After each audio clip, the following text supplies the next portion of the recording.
হযরত আব্দুল্লাহ ইবনুল মুবারক রাহমাতুল্লাহি আলাইহি বলেন, ও আল্লাহর বান্দি, তুমি এখানে বসে বসে কি করো? আল্লাহর বান্দি জবাব দেন, মাইয়ুদলিলিল্লাহু ফামা লাহু মিন হাদ। আল্লাহ যদি কাউকে পথভ্রষ্ট করে দেন, পথ দেখানোর কেউ থাকে না। হযরত আব্দুল্লাহ ইবনুল মুবারক রাহমাতুল্লাহি আলাইহি বলেন, আমি বুঝতে পারলাম আল্লাহর বান্দিটা পথ ভুলে এখানে চলে এসেছেন। আমি জিজ্ঞেস করলাম, ও আল্লাহর বান্দি, তুমি এখানে কতদিন যাবত বসা? কতদিন যাবত বসা? আল্লাহর বান্দি জবাব দেন, সালাসা লায়ালিন সাওয়িয়া। 3 দিন পর্যন্ত আমি এখানে বসা, 3 দিন পর্যন্ত এখানে আমি বসা। আল্লাহর বান্দি, তুমি কোথায় এসেছিলা? কোথায় তুমি যাইতে চাও?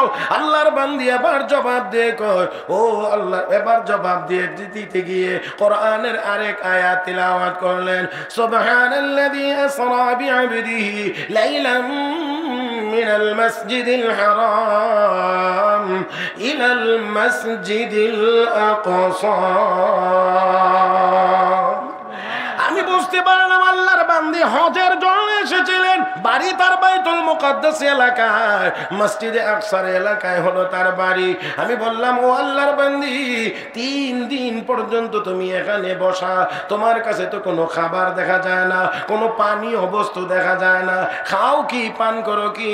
আল্লাহর বান্দি কোরআনের আরেক আয়াত তিলাওয়াত করে জবাব দিয়ে বলেন, হুয়া ইউতঈমুনি ওয়া ইয়াসকিন। আল্লাহ আমাকে খাওয়ান, আল্লাহ আমাকে পান করান। আল্লাহু আকবার কোন? বুঝছেন নি আপনারা? বুঝতেছেন? উনি জিজ্ঞেস করেন কিভাবে, আর উত্তর আসে কিভাবে? আল্লাহর কালামের তিলাওয়াতের মাধ্যমে জবাব দিচ্ছেন, মাধ্যমে জবাব। হযরত আব্দুল্লাহ ইবনুল মুবারক রাহমাতুল্লাহি আলাইহি বলেন, হে আল্লাহর বান্দি, বুঝলাম আল্লাহ তোমাকে খাওয়ান, আল্লাহ তোমাকে পান করান। ওযু তো করা লাগে, ওযুর জন্য তো পানি লাগে। তোমার ওযুর ব্যবস্থা কেমন করে হয়? আল্লাহর বান্দি কোরআনের আরেক আয়াত তিলাওয়াত করে জবাব দেন, ফা ইল্লাম তাজিদু মাআন ফাতায়াম্মামু সাঈদান তাইয়্যিবা। পানি যদি না পাও, পবিত্র মাটি দিয়ে তোমরা তায়াম্মুম করে নাও। আমি বুঝতে পারলাম আল্লাহর বান্দি ওযুর কাজ তায়াম্মুম দিয়ে সারে। এবার আমি বললাম, ও আল্লাহর বান্দি, আমার কাছে কিছু খাবার আছে, তুমি চাইলে গ্রহণ করতে পারো, এই খাবার খাইতে পারো। আল্লাহর বান্দি কোরআনের আরেক আয়াত তিলাওয়াত করে জবাব দেন, আতিম্মুস সিয়ামা ইলাল লাইল। রোজাকে রাত্র পর্যন্ত পূর্ণ করো। আমি বুঝতে পারলাম আল্লাহর বান্দি রোজাদার। আমি বললাম, ও আল্লাহর বান্দি, এখন তো রমজান মাস না, তারপরে তো এটা সফরের হালত, এখন আবার তোমার কিসের রোজা? রোজা তো না রাখলেও তুমি পারো। আল্লাহর বান্দি কোরআনের আরেক আয়াত করে জবাব দেন, ওয়া আনতাসুমু খায়রুল লাকুম ইন কুনতুম তা'লামুন। তারপরেও যদি তোমরা রোজা রাখো, এটা তোমাদের জন্য ভালো। আল্লাহর বান্দা হযরত আব্দুল্লাহ ইবনুল মুবারক রাহমাতুল্লাহি আলাইহি বলেন, আল্লাহর বান্দি, তুমি আমার মতো করে কথা কেন বলো না? আমি তোমাকে যা কিছুই জিজ্ঞেস করি, তুমি কোরআনের আয়াত তেলাওয়াত করে আমাকে জবাব দাও। আমার মতো করে কেন তুমি কথা বলো না? আল্লাহর বান্দি তখন জবাব দিয়ে কয়, মা ইয়ালফিযু মিন কাওলিন ইল্লা লাদাইহি রাকীবুন আতীদ। মানুষ যেই কথাই বলে না কেন, সংরক্ষণকারীরা সংরক্ষণ করে ফেরেশতারা। ও মুসলমান, আমরা যা বলি তা ফেরেশতারা সংরক্ষণ করেনি না করে না? আরো আসতে বলেন, করেনি না করে না? হে মুসলমান, হযরত আব্দুল্লাহ ইবনুল মুবারক এবার জিজ্ঞেস করেন, ও আল্লাহর বান্দি, তোমার বংশ পরিচয় কি? আল্লাহর বান্দি তখন কয়, লা তাকফু মা লাইসা লাকা বিহি, যে বিষয়ে তোমার জানা নাই, ইলম নাই, এটা অবগত হয়ে তোমার লাভ কি? আমি আমার বংশ পরিচয় দিলে তুমি কি জানবা, বুঝবা? আমার বাড়ি কোথায়, তোমার বাড়ি কোথায়? আল্লাহর বান্দা হযরত আব্দুল্লাহ ইবনুল মুবারক রাহমাতুল্লাহি আলাইহি বলেন, ভুল হয়ে গিয়েছে, আমাকে maaf করে দাও। আল্লাহর বান্দি এই কথাটাও আরেক আয়াতের তিলাওয়াতের মাধ্যমে জবাব দেন, লা তাসরিবা আলাইকুমুল ইয়াওম ইয়াগফিরুল্লাহ গাফারাল্লাহু লাকুম, তোমার বিরুদ্ধে আমার কোনো অভিযোগ নাই, আল্লাহ যেন তোমাকে মাফ করে দেন। আল্লাহর বান্দা হযরত আব্দুল্লাহ ইবনুল মুবারক রাহমাতুল্লাহি আলাইহি বলেন, ও আল্লাহর বান্দী, তুমি যদি রাজি থাকো আমার উটের পিঠে উঠাইয়া তোমাকে তোমার গন্তব্যে পৌঁছায়া দিতে পারো, তুমি কি যাইতে রাজি আছো? আল্লাহর বান্দী রাজি আছে, এটাও কোরআনের আরেক আয়াত তিলাওয়াতের মাধ্যমে বুঝায়া দিলেন, ওয়া মা তাফআলু মিন খাইরি ইয়ালামুহুল্লাহ, তোমরা যত ভালো কাজ করো না কেন আল্লাহ জানেন। আল্লাহ জানেন নি না জানেন না? শুধু ভালোটাই আল্লাহ জানেন, খারাপ কাজ গুনার কাজ যা করে এটাও কি আল্লাহ জানেন নি না জানেন না?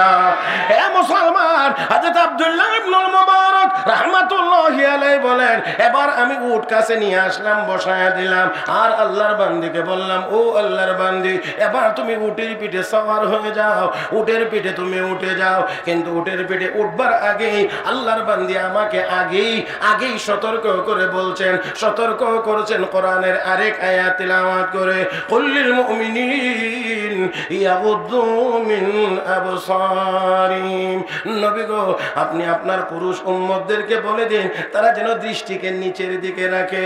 তার মানে আমাকে বুঝাইয়া দিয়েছেন আমি যেন তার দিকে না তাকাই, অন্যদিকে যেন দৃষ্টিটা নিচের দিকে রাখি।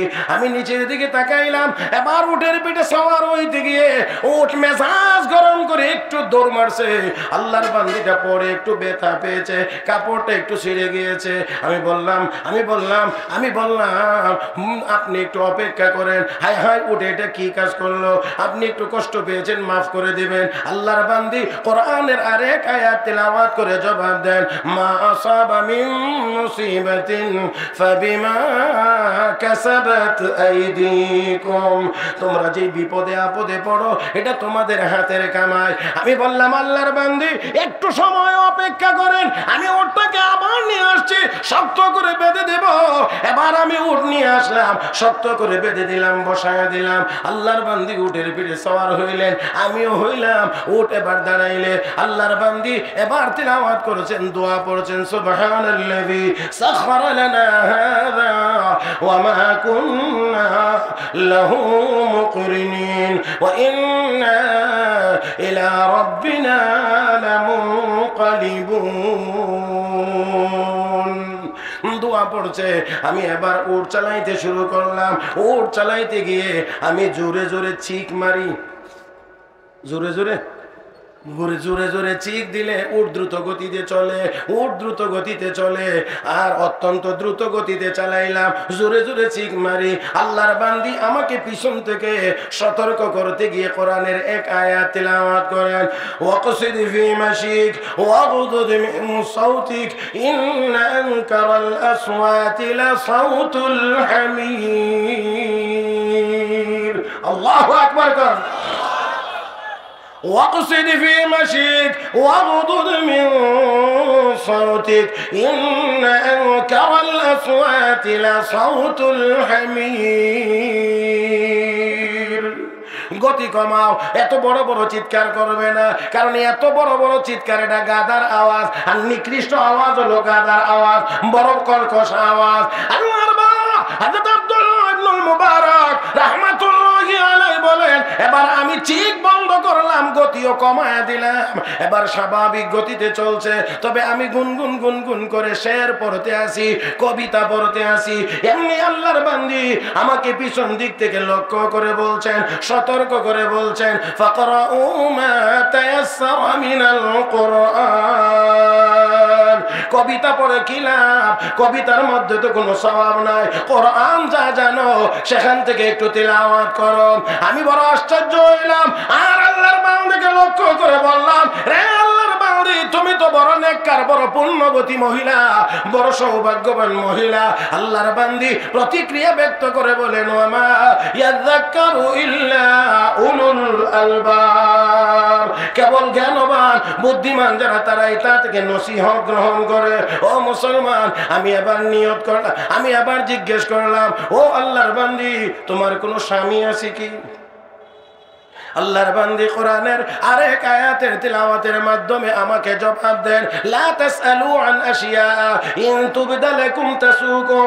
এমন বিষয় প্রশ্ন করিও না যা জানলে তোমাদের অমঙ্গল হবে।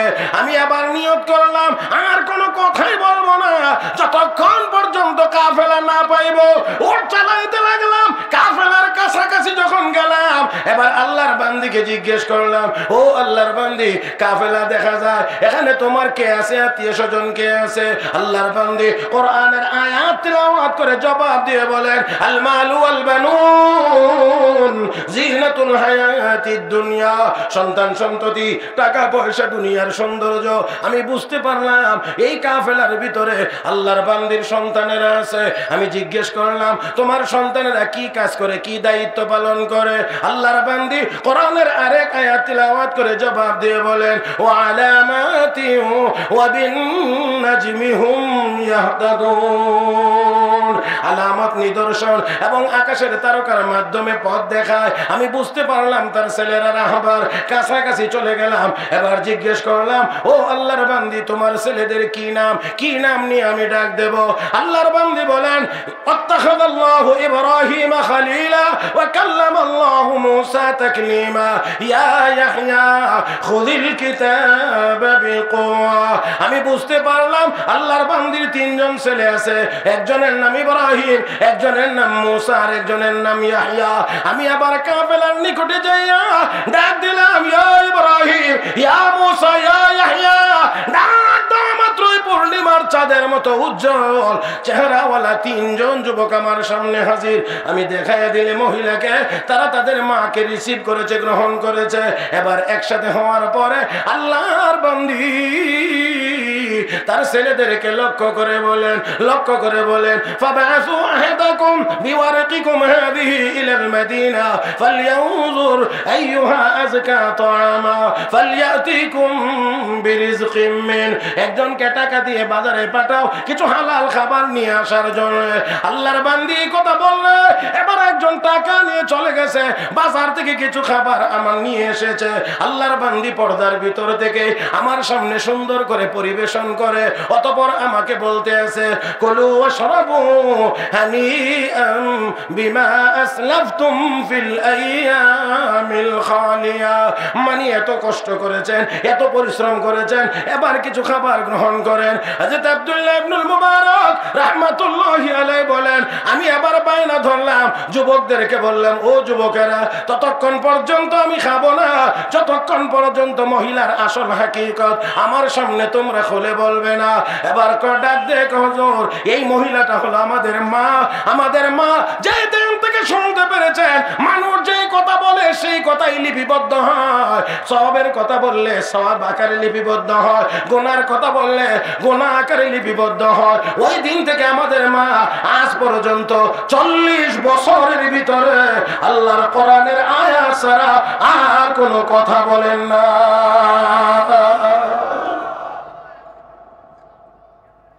আমাদের মা 40 বছরের ভিতরে কোরআনের আয়াত ছাড়া কোনো কথা বলেন না। বললেই যা কিছু বলি, যা কিছু জিজ্ঞেস করি, যা কিছু উনি বলতে চান সব কোরআনের আয়াত তেলাওয়াত করে, বুঝতেও আমাদের অসুবিধা হয় না। মুহতারাম হাজরিন, আল্লাহর ওই বান্দি দেখেন এবার এই কোরআনের তেলাওয়াতের ভিতরে পাণ্ডিত্যই বা কতটুকু ছিল, মজাই বা কতটুকু পেয়েছিল। আর আজকে আমাদের অবস্থা কি, আমাদের মহিলাদের অবস্থা কি? মোবাইলে কথা বলতে বলতে হয়তো ব্যালেন্স শেষ, না হয় চার্জ শেষ।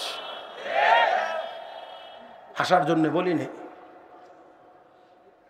আল্লাহ আমাদের সবাইকে বুঝার তৌফিক দান করুন।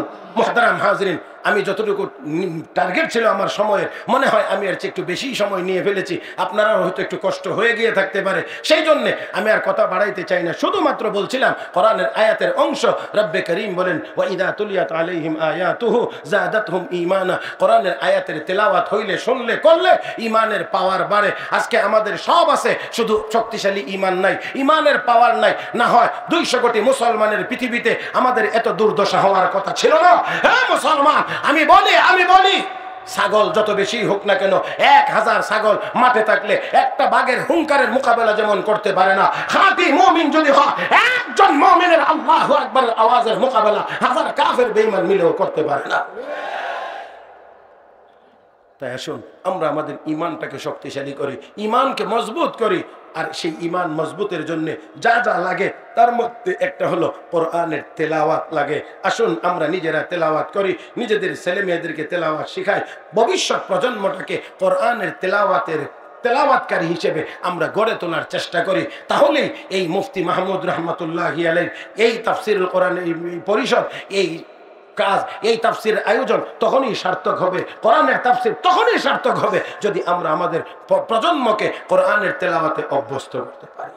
আল্লাহ রাব্বুল আলামিন আমাদের সবাইকে এই ভাঙ্গাচোরা কথাগুলো বুঝবার এবং আমল করবার তৌফিক দান করুন। মুহাব্বতের সাথে সবাই বলি আমিন ইয়া রাব্বাল আলামিন। সুবহানাকাল্লাহুম্মা ওয়া বিহামদিক আশহাদু আল লা ইলাহা ইল্লা আনতা আস্তাগফিরুকা ওয়া আতুবু ইলাইক ওয়া আখিরু দাওয়ানা আলহামদুলিল্লাহ।